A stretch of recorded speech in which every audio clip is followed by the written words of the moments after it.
Hammaga xayrli kun, hurmatli o'quvchilar. Men Mo'minova Asal Muxtarovni Ilm markazi onlayn rus tili kurslaridagi asosiy ustoz bo'laman.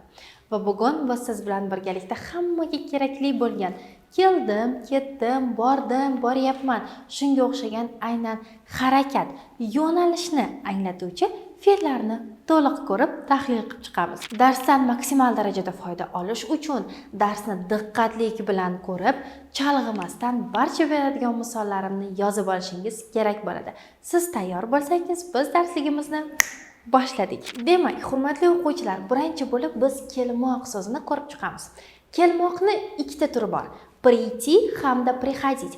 Prийти bir martalik harakatlar uchun, приходить esa ko'p martalik harakatlar uchun. Hammasi kelmoq ma'nosini anglatadi. Prийти hamda bizda vaqti chegaralangan harakatlar uchun ham ishlatilinadi. Hozir birinchi bo'lib prийти ni ko'rib chiqamiz. Bu vaqti chegaralangan bo'lgani uchun davomiy emas. Aynan shuning uchun buni hozirgi zamonda ishlatib bo'lmaydi. Endi prийти o'tgan zamonda qanday bo'ladi? O'tgan zamonni v qilib belgilab qo'yaman, chunki bu rus tilida прошедшее время degani. Demak, keldim bo'ladigan bo'lsa, hozir kelgan bo'lsangiz yoki bir marta kelgan bo'lsangiz, mужской rodda я пришел deymiz, женский rodda я пришла deymiz.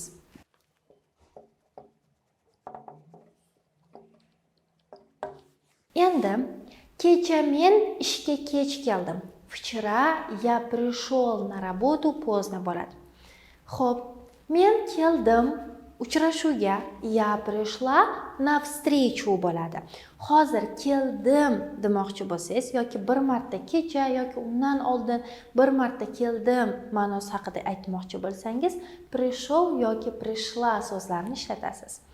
Endi buni kelasi zamonni ko'rib chiqamiz. Kelasi zamonini буд v qilib belgilab qo'yaman. Bu будущее время degani. Kelasi zamonda men kelaman demoqchi bo'lsak, aynan piyoda я приду deymiz. Я приду. Endi мужской rodda ham, женский rodda ham bir xil ishlatiladi. Завтра я приду на работу в 8 часов.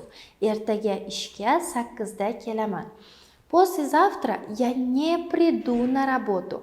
Indinga men ishga kelmayman.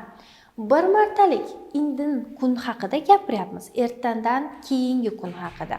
Yoki bo'lmasam, ertaga ishga 8 da kelaman. Ertaga bir martalik harakatimiz haqida gapiryapmiz. Aynan shuning uchun приду ishlatamiz.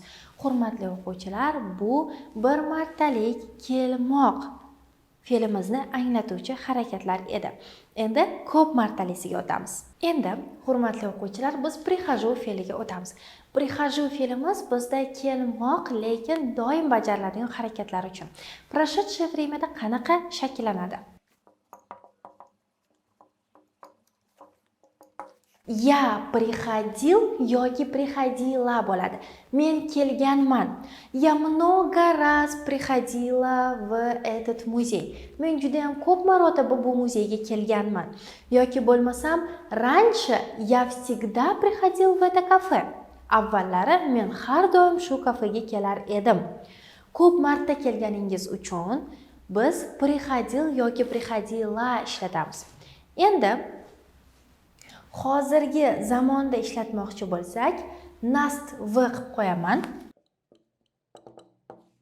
Я прихожу deb shakllantiramiz. Я прихожу.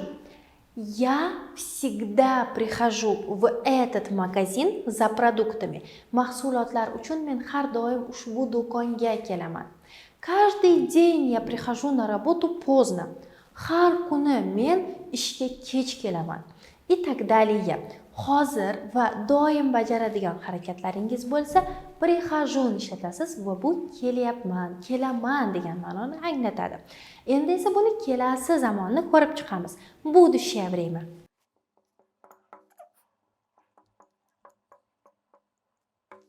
Hurmatli o'quvchilar, kelasi zamonda doim bajaradigan harakatingiz bo'lsa, буду приходить deymiz. Теперь я буду приходить только в этот салon. Endi men faqat ushbu salonga kelaman. Har doim bajarganingiz uchun буду приходить. Или же за хлебом я буду приходить в эту пекарню. Non uchun aynan shu novvoyxonaga kelaman. Doim bajaramiz bundan keyin. Aynan shuning uchun буду приходить ishlatamiz. Demak, hurmatli o'quvchilar, kelmoq fe'lida ikkita tur bor ekan, prийти hamda приходить. Prийти bir martalik harakat bo'lgani uchun unda hozirgi zamon bo'lmaydi, приходить da 3 ta zamoni ham bo'ladi. Endi, hurmatli o'quvchilar, agar bu hozir sizga tushunarli bo'lgan bo'lsa, albatta videoni pauzaga qo'yib, like bosib, kommentariyalarda o'z fikringizni yozib qoldirishni unutmang. Chunki bu biz uchun eng katta motivatsiya hisoblanadi. Biz esa davom ettiramiz. Hurmatli o'quvchilar, siz konspekt qilib olgan bo'lsangiz, biz keyingi fe'limizga o'tamiz. Bu ketmoq fe'li hisoblanadi.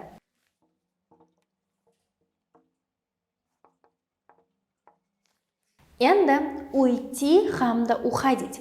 Bu ham bir martalik va ko'p martalikka ajratiladi. Uytida faqat o'tgan va kelasi zamon bor, uходida uchala zamon ham bor. Keling, birinchi uytini ko'rib chiqamiz.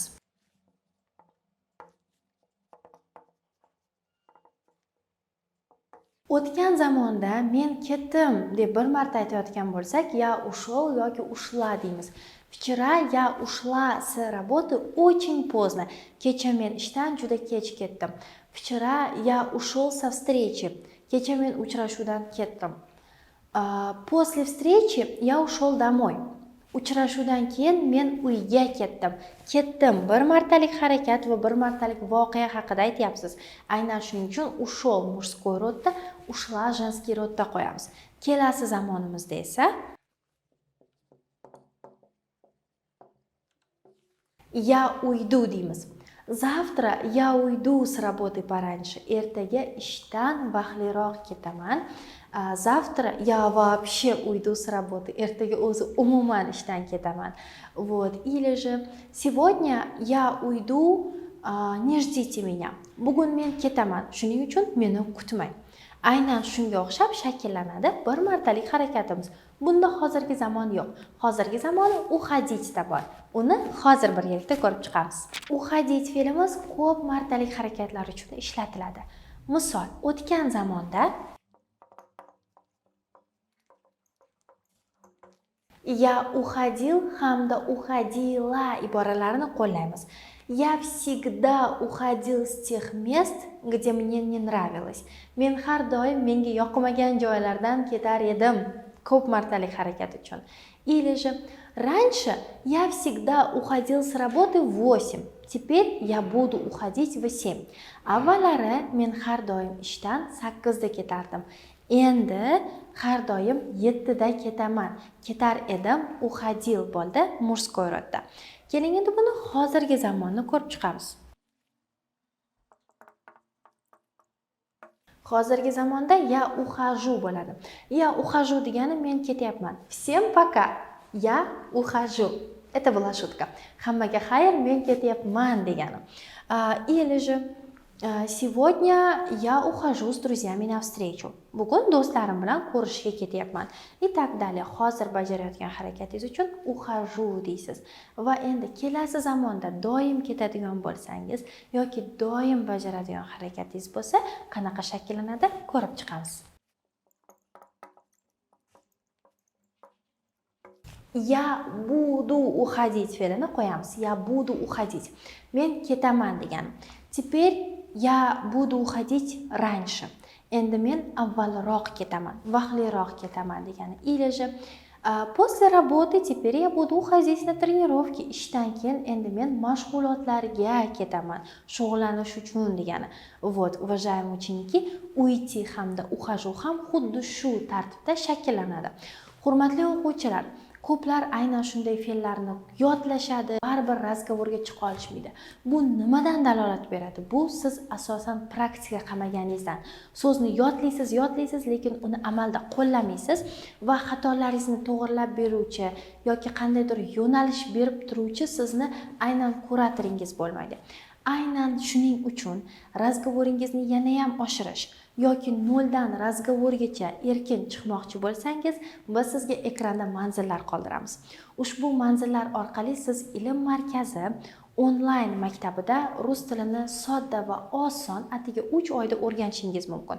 Professional ustozlar yordamida esa shunaqa qiyin mavzularni ham soddalashtirib, eng asosiy urg'uni razgovoringizga qaratishingiz mumkin bo'ladi. Aynan shuning uchun hoziroq ekrandagi manzillarga murojaat qiling. Hurmatli o'quvchilar, agar siz murojaat qilib bo'lgan bo'lsangiz yoki nomerni saqlab qo'ygan bo'lsangiz, biz darsimizni davom ettiramiz. Endi hurmatli o'quvchilar, aynan bormoq fe'lini ko'rib chiqamiz. Идти bizda bormoq fe'li. O'tgan zamonda bu bizda men bordim demoqchi bo'lsak, я пошел yoki пошла deymiz. Вчера я пошла на рынок. Kecha men bozorga bordim. Но там я ничего не нашла, lekin men u yerda hech nima topmadim. Yoki bo'lmasa, вчера я пошел в банк. Kecha bankka bordim degan. Hozirgi zamonda boryapman demoqchi bo'lsak, qanaqa ibora ishlatamiz? Иду deymiz. Иду, я иду. Прости меня, но сейчас я иду не к тебе. Meni kechir, lekin men hozir seni oldinga ketib bormayapman. Или же сейчас я иду в университет. Hozir men universitetga boryapman. Hozir bajarilayotgani uchun idu iborasini qo'llaymiz. Va kelasi zamonda esa я paydu deymiz. Aynan piyoda. Завтра я не пойду на работу. Ertaga men ishga bormayman. Или же завтра я не пойду на свадьбу. Ertaga men to'yga bormayman.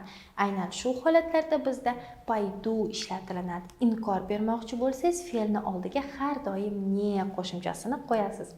Hurmatli o'quvchilar, ta'kidlab o'tish kerakki, bergan barcha ma'lumotlarim aynan piyoda yo'lovchilar uchun mo'ljallangan edi.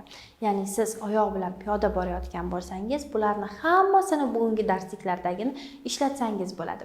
Agar siz transportda yurayotganingizni belgilamoqchi bo'lsangiz, misol deylik, poyedu, езжу, еду va shunga o'xshagan albatta keyingi sonlarni kutib qoling va qanchalik bu mavzu sizga kerak ekanligini izohlarda yozib qoldiring. Biz esa shunga qarab sizga yana qo'shimcha qiziqarli darslar olib chiqamiz. Sizga ushbu darslik foydali bo'lgan bo'lsa, like bosib qo'yishni unutmang. Всем пока-пока.